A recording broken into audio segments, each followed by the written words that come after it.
I recognize a member for Kingston and the Islands. Thank you, Madam Speaker. Green energy is a topic I have followed for years, and I am happy to be able to contribute to the debate on this bill, Madam Speaker. I very much appreciate the contributions to the debate that have come from both sides of the House so far, although in particular I would like to point to the member from Toronto, Danforth, for his contribution. Let me begin by saying that I believe the transition to green, renewable energy is both inevitable and ultimately good. Removing ourselves from this sector is short-sighted, both for our planet and for the good jobs needed to make Ontario thrive. Climate change is the single biggest threat faced by our province, our country, and in particular will be felt by my millennial generation and those who come after us. In light of some of the fear-mongering that has been pursued by this government in relation to green energy, I think it's important to outline a few facts about this sector. It is one of the fastest-growing industries on the planet. In January 2017, the World Economic Forum stated that solar and wind had become the cheapest form of new energy on the planet, and that prices had continued to drop 55% in the last 5 months alone. Solar is now priced at 3 cents per kilowatt hour, and it's projected to go to 1.5 cents per kilowatt hour in the next couple of years. Paired with storage, renewables is the future of generation and is unavoidable. I'd like to draw attention to a piece of research by Morgan Stanley. Numerous key markets recently reached an inflection point where renewables have become the cheapest form of new generation. It goes on to say this dynamic we see spreading to nearly every country we cover by 2020. Let that sink in. In nearly every country, renewables will be the cheapest form of new energy by 2020. That's just over a year away. So here we are in Ontario. We got into green energy under the Liberals when it was unaffordable, and now we're paying to get out of green energy when it is affordable, so we can once again pay more for electricity. Electricity is measured in decades. We need to set ourselves up now for the future, and we're setting ourselves up to pay more. In what money in pockets, cost-saving world does this make sense, Speaker? The smart money, the money being spent by investors rather than that which is currently being wasted by this government fighting the inevitable, is moving into renewables. More than half of assets under management in Canada now consider sustainability, with assets in this area topping $2.1 trillion at the end of 2017. In the U.S., there are almost $12 trillion currently invested in sustainable growth areas. The area has grown 400% since 2010. If this government cannot arrive at the same conclusion as funds like BlackRock, one is forced to wonder how deep in the sands they have managed to bury their heads. But when I think of how this government is gutting legislation left, centre, and actually right, surprisingly, just a few scant weeks ago, they got rid of a lucrative market-based solution for fighting climate change, a market-based solution that was pioneered by Presidents Reagan and Bush. So I guess the answer is it's pretty deep in the sand indeed. Now, there is no doubt that the Liberal green energy plan was flawed and that energy costs in Ontario were too high. But to say, as this government so often has, that the high costs are solely the result of the Green Energy Act is a massive oversimplification that does not reflect the complexity of the disaster that the Liberal Party of Ontario so meticulously crafted. That system relied on ever-increasing amounts of private generation and distribution. The privatization of our distribution network, Hydro One, was the defining issue of the election for so many across this province. The borrowing scheme concocted by the Ontario Liberals and adopted by this very government I stand across from now, once denounced and now embraced, it will add billions to our debt, although they care little as that burden of that debt will fall primarily on the shoulders of the youngest in this chamber and across Ontario. And yes, the effort to kickstart the sector and place ourselves at the forefront of the green energy revolution that will inevitably happen, the Green Energy Act did increase our bills. But today, it's important to understand that it is a small portion of our sector. It does account for a larger portion of what we pay, But we wanted to make sure that we were at the forefront of this growing area, and now we are backing out of it. This act before us has become a political target, and when one gets into the nuts and bolts of what Bill 34 does, the current legislation, one can see that the government understands this as well. The outcome of this bill is a politically motivated restructuring of policy so that it favors those this government deems to call friends. Put another way, this bill fails to address the shortcomings of the Liberal Act, and in so many respects worsens our province's ability to provide affordable, sustainable energy in Ontario. The Liberal government of the previous Liberal government of the day decided to buy into technologies at the very top of their cost curves. But the crux of the issue before us is why we would possibly back out now that those costs have moved in our favour. This government has decided to once again choose the more expensive option for power in our province. They have done this by keeping the worst aspects of the Green Energy Act, by moving them into other acts, and by creating an uneven playing field that is tipped against green energy generation in Ontario. The legislation does this in two ways. First, it states that renewables and only renewable energy projects must demonstrate demand before they can be pursued. Demonstrate demand, Madam Speaker. This may be well and good, but I would question why this government is forcing this on green energy markets and not everyone else, and also why the ability of the market shouldn't just dictate the demand. To me, that sounds like rhetoric that should be coming from that side of the House. Anyone wanting to build a gas plant, refurbish a nuclear plant, or, God forbid, build another coal plant would have to provide no such justification to do so. It is almost as if this government knows the industry is moving towards full renewable generation and is looking for ways to protect the interests of those not involved in this wickedly growing section of the world economy. This is a blatant attempt to alter and influence the functioning of the energy market beyond what the market would naturally dictate. There is a second aspect that clearly and directly targets renewable energy, and that is the right of refusal without appeal given to municipalities with regard to green energy projects. Now, I support giving municipalities more say in what happens in their jurisdictions, but I would ask why this government does not feel it necessary to give this same power to municipalities when it comes to gas, nuclear, and coal. Why is it that the provinces retain the ability to force unwanted potential fossil fuel and nuclear generation projects onto the very municipalities they are claiming to be giving independence to? The energy market should be competitive, cost-effective, and open, but this legislation creates an investment environment that is anything but technology agnostic. These two items alone should indicate that the government is moving in the wrong direction. More importantly, they illustrate the stark contrast between the open-for-business rhetoric and the reality, the practical, on-the-ground outcomes of their legislation.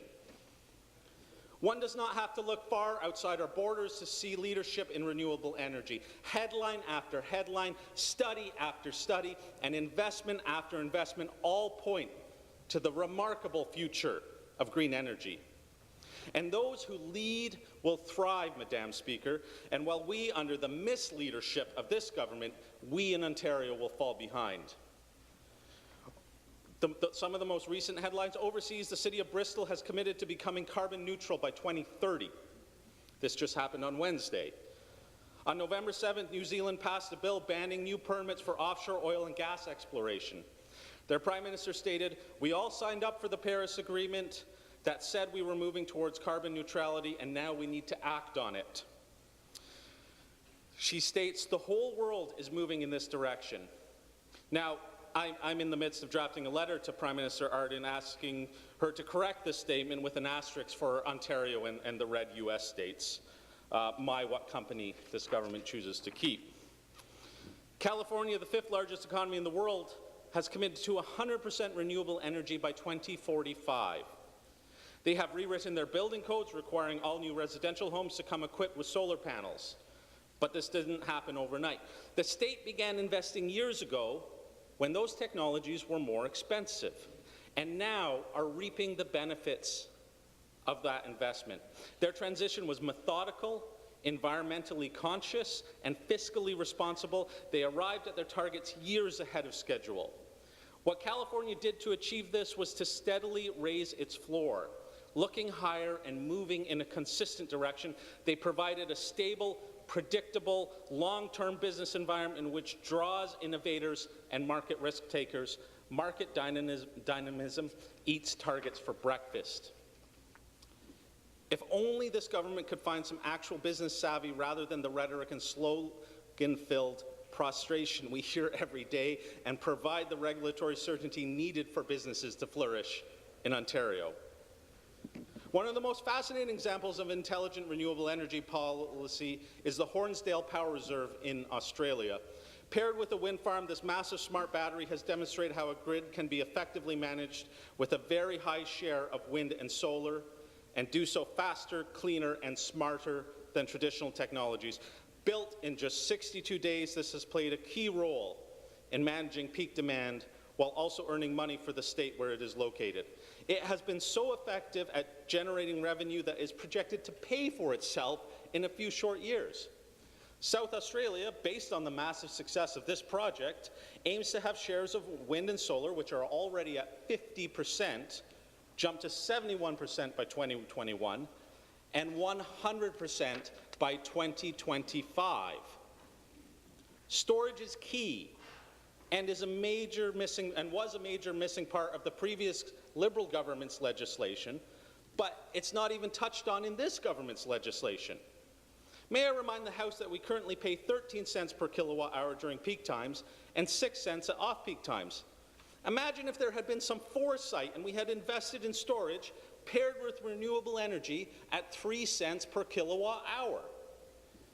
In Alberta, the government has just increased solar rebates for homeowners and not-for-profits.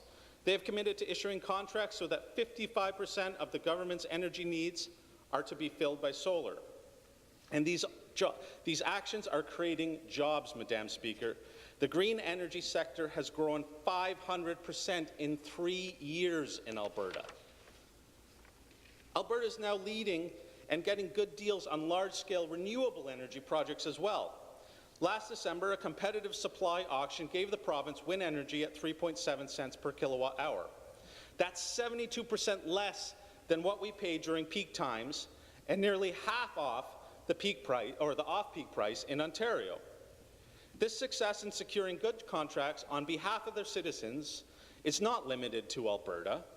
In Saskatchewan, the average bid for 29 projects competing for a license to build was the same 3.7 cents. The average was 3.7. The winning bid was dramatically below that. Now, it would seem that the government here in Ontario has no intention of being part of this cheap power. I must assume that this is either because they have no faith in their own ability to secure the sort of good contracts that our counterparts in other provinces are able to, or that they could secure cheap renewable contracts, but are in fact protecting vested interests in expensive fossil fuel and nuclear-based generation, and they plan to do so on the backs of the hard-working people of Ontario with the tax dollars that they collect. While renewables are projected to continue decreasing in cost, nuclear is set to increase to 16 cents per kilowatt hour in just a few short years. Think on that for a moment. A projection for wind and solar under 3 cents, and a projection for nuclear at 16 cents. Which one would you choose if you were trying to get a good deal for the people of Ontario? Sadly, the action being taken by this Conservative government will take its toll on the people of Ontario in many, many other ways. Wind energy investment in Ontario alone was responsible for 64,000 direct and indirect full-time equivalent positions. Globally, 50% of growth in new power generation in 2017 was in renewable energy. 50%. Why are we excluding ourselves from this market? We hear so often about the losses of manufacturing jobs, but the government must address the changing nature of manufacturing. These are global trends that this province cannot escape. The manufacturing jobs of the future are in renewable energy, in the construction and operation of the future planetary energy system. There are currently 26 facilities in Ontario that once built cars and trucks that were to be scrapped in 2008, but they're still making things. The workers were retrained, they were rehired, and now they are building solar panels and windmills. Manufacturing jobs, if you really want manufacturing jobs, they are in renewables. Invest in them, bring those jobs to Ontario, and make sure that we can grow and thrive as a province. Furthermore, these jobs are often in rural and remote areas of the province, areas that need the sort of investment that comes from green energies. And these projects, as we've just discussed, help farmers. One estimate stating that 60% of the Ontario farming community actually has renewable energy on their properties and receives payment from it. Now, I think we can all agree that farming is a really hard job. So why is the government bent on not allowing the farms to benefit from energy generation and the income that comes with it? I don't understand how this government does not see the growth potential this bill excludes us from. Global investments are being made in renewables. The sector is experiencing massive and increasing investment, and yet here in Ontario, we are shutting the door on that very investment. This government has shown the world that this province does not have the stable regulatory environment needed for investments, and we will begin to feel the consequences of this exclusion. Whenever someone feels a need to plant signs proclaiming something to the world, like those ridiculous open for business signs, something is fishy. Actions speak louder than words, and this government's actions have done anything but open this province for business. And action needs to be taken now. The IESO said that we will once again experience a shortfall within the next 5 years. 5 years, electricity shortfall. We need to begin investing in the cheapest form of energy, which is renewables, now so that we can meet our future demand. In the world of electricity planning, 5 years is not a very long time. The good news is that solar and wind, if made in Ontario, creating manufacturing jobs in Ontario, has the fastest lead times of any electricity option available. And Canadians support renewables. 93% support solar, 86% support wind, 91% support hydropower. I guess the remainder is made up of folks like the outdated mayonnaise collection that was found on the cover of a recently published Maclean's magazine. We need to take action because the health of our citizens is at risk, Madam Speaker. Emissions from natural gas combustion in Toronto are related to 28% of premature deaths and 20% of hospitalizations from air pollution in Toronto. Climate change is causing unprecedented increases in health costs as they relate to vector-borne diseases like West Nile and Lyme disease. Health outcomes are yet another reason to move away from fossil fuels and into renewable energies. Investing in renewables is a key aspect of our obligation to fight climate change. If action is not taken, we will end up paying for our mistakes. The Eastern Ontario drought of 2016 cost farmers millions. The flooding across our province cost huge amounts, and the wildfires are going to cost even more. This government ignores the need for decisive leadership in green energy, technology, and the battle against climate change at their own peril. This threat is existential, it transcends borders, and our response should transcend political boundaries. And it is mobilizing people across the planet and here in Canada. Just last week, tens of thousands took to the streets of Quebec demanding decisive action on climate change. 50,000 people in Montreal alone, Madam Speaker. 150,000 people signed a petition in 1 week in Quebec. Climate change will be the defining issue of elections to come. It has and will continue to affect the people of Ontario in ever-increasing ways, and it will do so much to bring this government down, for you have chosen to land on the wrong side of history. This is the era of climate change and the battle for our planet. The numbers of youth and others who are joining this movement grows every day, and their voices have moved from sounding the alarm to saying that we will not accept this prescribed future. This future that was defined by the old and wealthy will finally be defined by us. Thank you, Madam Speaker.